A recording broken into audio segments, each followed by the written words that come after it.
Zdravím! Dnes si ukážeme, jak jednoduše vytvářet animace v Blenderu. Nebudu to dále obkecávat a jdeme na to.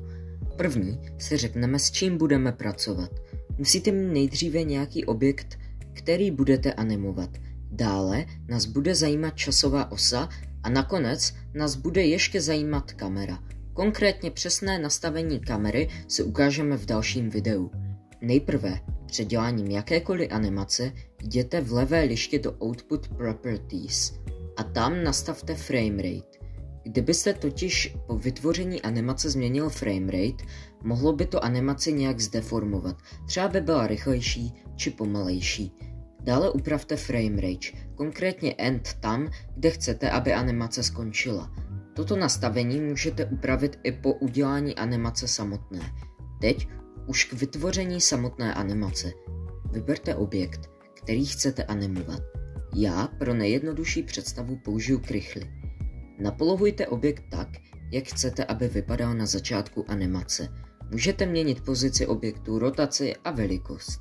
Dále klikněte v časové ose na číslo frameu, kde chcete, aby vaše animace začala. Já třeba kliknu na 30. Ujistěte se, že máte objekt stále vybraný a zmáčkněte klávesu I. Objeví se vám spousta kolonek s textem. Nás bude zajímat jen prvních 8.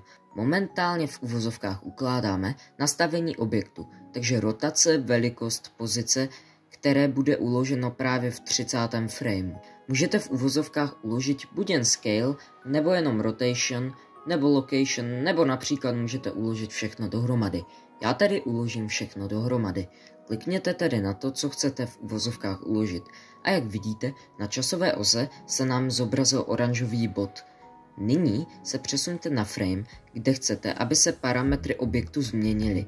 Blender má tu výhodu, že automaticky plynule doplňuje animaci a toho právě teď využiju. Klikněte tedy na frame, který chcete, já třeba kliknu na 70. a změníte parametry objektu. Dále opět zmáčkněte I a vyberte tu samou kolonku jako předtím.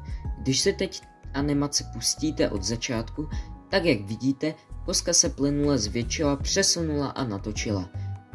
Takto můžete animovat například i kameru, světlo nebo prostě jakýkoliv objekt. Animaci kamery i světla můžete vidět v této krátké animaci, kterou jsem vytvořil. To už je ale vše pro toto video, já doufám, že se vám líbilo, dejte like, odběr a zatím naschle.